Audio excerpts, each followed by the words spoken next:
Sindrom bebek atau Duck Syndrome, istilah ini dipakai untuk menggambarkan keadaan orang yang tenang, tetapi keadaannya sedang tidak baik-baik saja.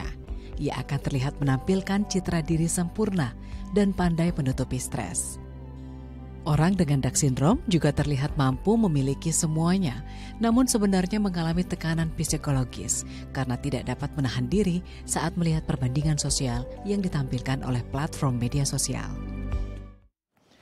Baik, kalau tadi kita sudah bahas tentang sandwich generation, nah ternyata kalau tidak bisa menghadapi masalah keuangan sandwich generation juga bisa mengalami Duck Syndrome.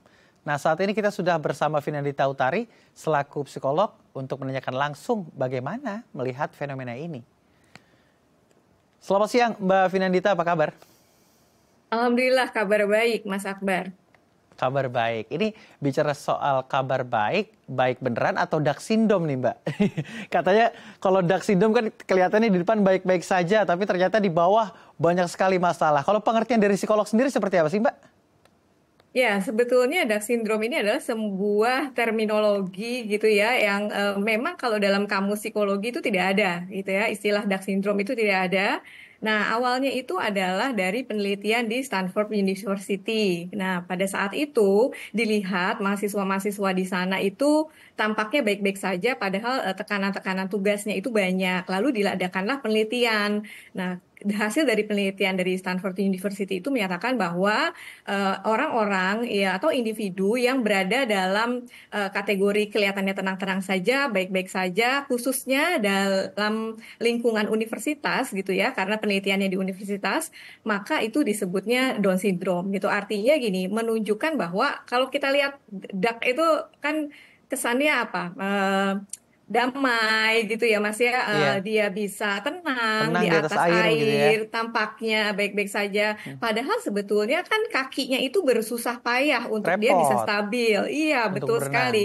Untuk bisa berenang dan stabil begitu. Nah, itu ya kemudian muncullah terminologi itu, Duck syndrome. Nah, kebetulan dalam penelitian itu juga karena subjek penelitiannya adalah mahasiswa, dan memang tepat sekali ketika menggambarkan mahasiswa yang penuh tekanan, artinya tekanan tugas, kemudian deadline, kemudian tugas akhir dan sebagainya. Nah, ini akhirnya mencirikan orang-orang, Duck syndrome ini mencirikan orang-orang yang dalam kondisi tampaknya baik-baik saja, padahal hidupnya itu penuh tekanan, padahal hidupnya itu penuh dengan apa artinya ya, kesulitan-kesulitan yang dia tidak ingin orang lain itu tahu gitu. Ya. Jadi dia ingin orang lain tampaknya ngelihat dia itu baik-baik saja. Nah, ini baik atau tidak? Ini kan ada yang bilang permasalahan memang harus dikeluarkan, ada juga yang berpikir kalau permasalahan tidak perlu dibagikan karena bisa saja menimbulkan respon yang kembali negatif begitu. Kalau Anda melihatnya kalau dari sisi psikologi, apakah Duck syndrome ini baik di lingkungan sosial atau tidak, Mbak Vinandita? Ya, jadi kalau melihat gejalanya gitu ya, tampak baik-baik saja padahal dia ada apa-apa, padahal tidak baik-baik saja. Nah, ini sebetulnya tidak baik Mas Akbar kalau kita ada perasaan atau dalam kondisi kita tertekan, dalam kondisi kita penuh dengan permasalahan, tapi kita seolah-olah menampilkan dirinya, oh I'm okay gitu ya. Nah, ini yang justru tidak baik. Nah, harusnya adalah yang dilakukan adalah ketika memang seseorang itu mengalami tekanan, dia mungkin ada depresi bahkan, bukan hanya sekedar stres saja. Nah, ini sudah harus berkonsultasi dengan profesional. Dalam hal ini bisa ke psikolog ataupun ke psikiater. Karena sesuatu hal yang ketika seseorang itu dia menutupi, itu kan akan jadi gunung es gitu ya. Suatu saat akan meledak gitu. Suatu saat akan sakit. Mungkin bukan hanya psikisnya yang terkena beban berat pikiran, tapi juga bisa berdampak psikis. Nah, kalau sudah ke psikis ini larinya bisa macam-macam. Yang kita sebut kalau dalam psikologi ya psikosomatis. Artinya itu adalah psikopikiran, soma itu badan. Artinya adalah sesuatu beban yang ada di pikiran mempengaruhi badan. Nah, ini kan runtutannya akan menjadi panjang gitu ya.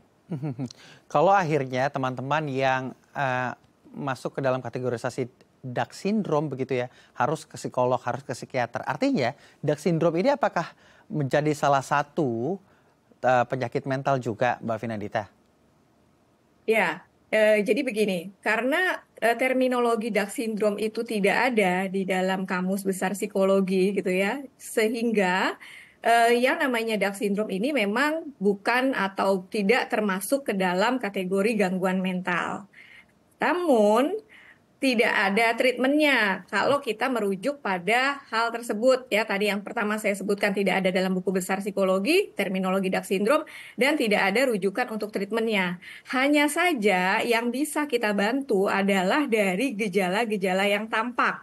Ini yang bisa kita treatment dari sisi ini. Ketika orang itu misalnya merasa bahwa sudah banyak keluhan gitu ya, kemudian sakit tak kunjung sembuh ya, bukan hanya psikis tapi fisik tak kunjung sembuh. Nah, ini juga kita harus bantu ke treatmentnya bahwa dia pelan-pelan harus kita ajak untuk menghayati sebetulnya apa sih yang sedang kamu rasakan, dan kita ajarkan juga untuk menceritakan, dan ini pelan-pelan nanti bisa dibantu dengan treatment gitu ya. Kita bisa psikoterapi juga bahwa sampai nanti akhirnya dia menemukan bahwa oh iya, saya harus menyatakan, harus memvalidasi diri saya lagi nggak baik-baik saja gitu ya. Jadi bukan berpura-pura hidup dalam kepura-puraan, tapi justru kita bantu dia untuk ya, kamu harus menyadari bahwa kamu butuh masalah, sedang dalam masalah dan butuh bantuan. Untuk mencegah hal ini, seperti apa Mbak Vinanita? Terakhir. Ya, untuk mencegah hal ini, sering-seringlah berkomunikasi gitu ya dengan orang-orang terdekat.